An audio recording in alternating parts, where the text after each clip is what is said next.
स्वागत है आप सभी का संत मत सत्संग बहुला के इस मंच पर। आज गुरु महाराज का स्वास्थ्य ठीक नहीं है, परंतु उन्होंने फिर भी समय दिया। उनके लिए मैं आभारी हूँ और शायद संत ऐसे ही होते हैं। तो गुरु महाराज, आज मन को लेकर हम बात करेंगे। मन को लेकर बहुत से लोगों की जिज्ञासा है। मसलन मन क्या है, ये शरीर में कहाँ होता है, ये किस तरह से काम करता है, क्या मन को भी कोई नियंत्रित करता है, और अन्य प्रश्न। तो सबसे पहले मेरा प्रश्न सीधे सीधे आपसे ये है, हम ये समझने की कोशिश करते हैं सबसे पहले कि मन है क्या।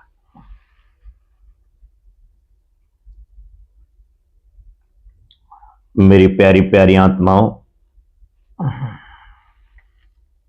आप सब कैसे हैं? मैं समझता हूं आप सब ठीक होंगे। और भी उस मालिक से प्रार्थना की जाती है कि आपके जीवन में सुख समृद्धि बनी रहे, आपके जीवन में खुशहाली परिपूर्ण तरह से रहें। तो आज जो प्रश्न है, मन क्या है, तो मन ऐसे समझें हम, किसी गाड़ी का जो ड्राइवर होता है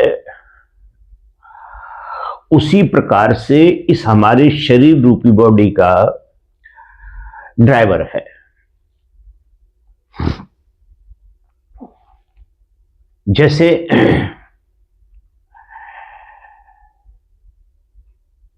कई बार हम देखते हैं ड्राइवर ऊपर बैठा होता है पर हम उसके पैरों की तरफ कभी नहीं देखते, वो सभी कार्यों को कर रहा होता है। हम केवल ये देखते हैं कि वो आगे ऊपर स्टीयरिंग लिए बैठा हुआ है और उससे अपना काम कर रहा है। तो इसी प्रकार से जो संतों की शरण में जाके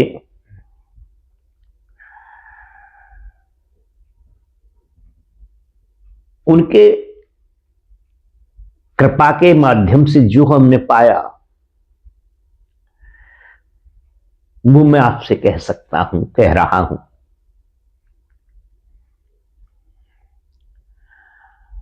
मन कोई वस्तु नहीं है।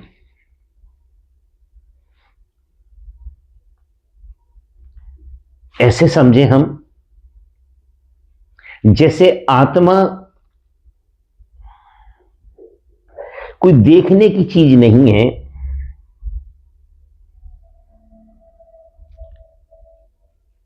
आत्मा टटोलने की चीज नहीं है,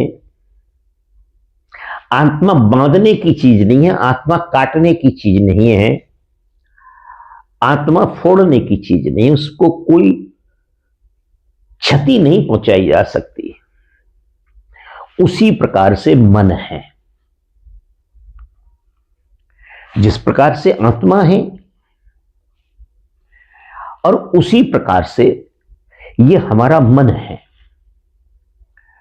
यहाँ पे गुरु महाराज, मैं थोड़ी सी माफी चाहूंगा आपसे। एक हमारे जिज्ञासु उत्सुक है ये भी जानने को कि जैसे हम जड़ और चेतन से समझते हैं, तो उनका प्रश्न यहाँ पे ये भी उठा था कि जो मन होता है वो जड़ होता है या चैतन्य होता है। मैं अभी मन की पहले थोड़ी समझा दूं, फिर मैं उसमें ले लूंगा आपको जी। तो मन के 4 पार्ट होते हैं जी। मन एक होता है, क्रियाएं उसकी 4 होती हैं जी। जब इस पूरी बॉडी को वो चलाता है, कंट्रोल रखता है, तब उसे मन कहा जाता है जी। और जब बाहर से वस्तुओं को ला करके हमारे अंदर प्रस्तुत करता है, तब उसको हम बुद्धि कहते हैं। ओके। और जब वो हम जो अपने जीवन में करते हैं उसको वो स्टोर करता है, उसको चित्त के उस समय पर चित्त कहा जाता है जी। और जब इन तीनों को संयमित रखता है तो उसे अहम कहा जाता है। वैसे इनको चतुर्थ अंतःकरण कहा गया है जी। मन बुद्धि चित्त अहंकार। तो ये जो है हमारी बॉडी के ऊपर शासन करता है। बिना मन के कोई काम नहीं हो सकता, मगर मन कोई ऐसी चीज नहीं है जिसे दिखाया जा सके, समझाया सके या कुछ किया जा सके, केवल उसको महसूस किया जा सकता है। अब आपने कहा कि कोई जिज्ञासु हैं जो ये कहते हैं कि भाई मन जड़ है या चैतन्य है जी। तो मन जड़ है जी। आत्मा चैतन्य है जी। चैतन्य वस्तु एक है संसार में जिसको आत्मा कहा जाता है, और बाकी जितनी भी चीजें हमें दिखाई दे रही हैं वो सब जड़ हैं। तो इस कारण ये मन जो है ये जड़ है। तुलसीदास जी अपनी चौपाई में कहते हैं उत्तरकांड में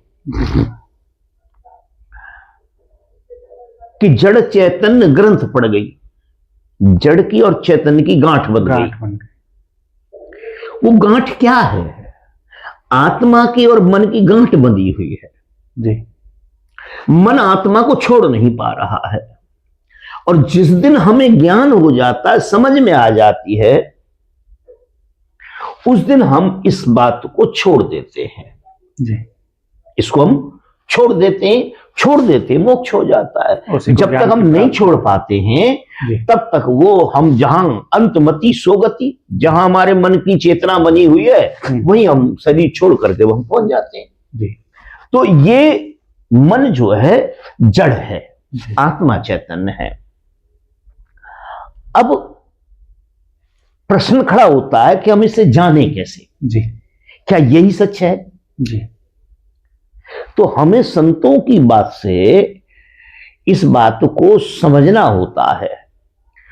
हर प्रश्न का उत्तर नहीं बना, हर क्यों का उत्तर नहीं बना जी, मगर संतों ने जो कुछ कहा है हम अपने जीवन में उसे धारण करते हैं और फिर हम देखते हैं उसे। तो इसके लिए आप एक बात को विचार करें कि एक आदमी उदास बैठा हुआ है जी, आपने उससे कहा कि भैया चलो हम कहीं सत्संग में चलते हैं या किसी मनोरंजन के उसमें चलते हैं, तो कहेगा नहीं आज मेरा मन नहीं है जी, आज मेरा मन नहीं है जी। हमारे गुरु महाराज कहा करते थे कि जो मन 24 घंटे उदासियां भरता है हमेशा शांत नहीं रहता, हमेशा किसी न किसी विषय में चुपका होता है जी। जिस दिन इसको ये पता चल जाता है कि अब मैं थोड़े से ही समय का हूं यहाँ संसार में, मैं इस शरीर को छोड़ के जाऊंगा, इन बाल बच्चों को इन सबको छोड़ के जाऊंगा जी, आप इसे कितना भी ज्ञान दें ये समझ नहीं पाता, कितना भी इसे ऊर्जा दें, कितना भोजन दें इसका जी, मगर ये उठ नहीं पाता है, रोने लगता है। तो कहने का मेरा मतलब है इस प्रकार से इसे समझा जा सकता है और कोई नहीं, सॉरी। तो अब जो है ना मन की, जैसे आपने कहा कि मन हो गया ये जी, क्या मन किसी के और भी अधीन है? उससे पहले मेरा प्रश्न गुरु महाराज ये है कि मन का स्थान कहाँ होता है? हाँ, शरीर के अंदर जी। हाँ, इस मन का स्थान कहाँ पे है जब ये इतना ताकतवर है जी जी?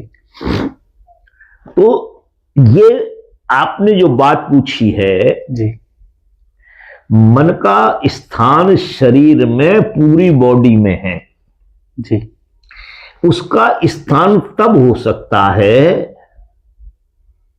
जब वो पर्टिकुलर कोई वस्तु हो जी। जैसे हवा है तो हवा तो है सारे में, हवा सारे में है, जी।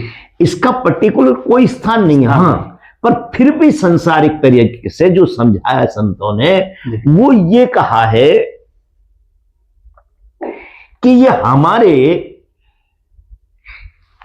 मस्तिष्क के पीछे खड़ा होता है। ओके। ये हमारे मस्तिष्क के पीछे रहता है और वहीं से सारी की सारी इंद्रियों को अपने बस में करता है। कोई इंद्री चंचल होती है या कोई शांत होती है, वो उसमें जो पूरा रोल होता है वो मन का ही होता है। तो एक संत कहते हैं, कबीर साहब ने, तुलसीदास जी ने कहा कि इंद्रन के पीछे मन खड़ा। जो हमारी इंद्रियां हैं उनके पीछे मन खड़ा, उनके पीछे मन खड़ा है। जी। इंद्रन के पीछे मन खड़ा, ताके पीछे बुद्ध। जी। उसके पीछे खड़ी है बुद्धि। बुद्धि। संसारी नर समझे नाही, कैसे भय कुबद्ध। मतलब इसको ढूंढ रहे नहीं, ऐसे नहीं ढूंढा जा सकता जी। कभी भी नहीं ढूंढा जाएगा। ये आप किसी भी हॉस्पिटल में चले जाएं जो पोस्टमार्टम वगैरह होते हो जी, और उनसे पूछें कि भाई आपने पूरी बॉडी को फाड़ लिया, चीड़ लिया, सब काम कर लिए, एक एक पार्ट को आपने देख लिया, कहां से काम करता, कैसे काम करते हैं, तो उनसे पूछे क्या कभी आपको मन और बुद्धि का स्थान पता चला? कहीं मिले वो आपको? मिले, आपने देखे जी। तो कहेंगे नहीं, हमने तो हजारों बॉडियों का काम कर दिया मगर आज तक नहीं मिला। क्यों? कि वो कोई पर्टिकुलर वस्तु नहीं है, वो एक महसूस किया जाता है। महसूस किया जाता है, जैसे आत्मा को महसूस किया जाता है। हम सब जानते हैं कोई बात, सॉरी, सब जानते हैं इस बात को जी, और मानते भी हम सब लोग। मगर होता क्या है कि कई बार हम हठता के कारण उस बात को नहीं समझ पाते। जब उसे नहीं समझ पाते फिर उसका लफड़ा हो जाता है जी। तो इसी बात को तुलसीदास जी अपनी एक चौपाई में कहते हैं कि इंद्री द्वार झरों का नाना। ये जो हमारी इंद्रियां हैं, 10 इंद्रियां हैं जी, ये शरीर के झरोके हैं। ये वेंटिलेटर का काम करते हैं जी। इंद्री द्वार झरों का नाना, तहां तहां सुर बैठे कर थाना। वहां सुर मने देवता बैठे हुए हैं। तो कहते हैं कि जैसे ही देखें काम बियारी, जैसे काम रूपी, या मैं इससे आगे नहीं कहूंगा, काम रूपी बियारी आते देखते, हवा को देखते हैं तो तुरंत दे कपाट उघाड़ी। मतलब अपनी आंखों को एकदम खोल देते, वैसे मौन बैठे हुए हैं, आंख बंद करके बैठे हुए हैं। तो ये जो बात है, अब इसके पीछे मन खड़ा हुआ है जी। देवताओं के पीछे भी, इंद्रियों के पीछे भी, इन सब के पीछे मन की डायरेक्शन से काम चलता है। अब समझने की सिर्फ बात है, इसे ढूंढने की और उसकी बात नहीं है।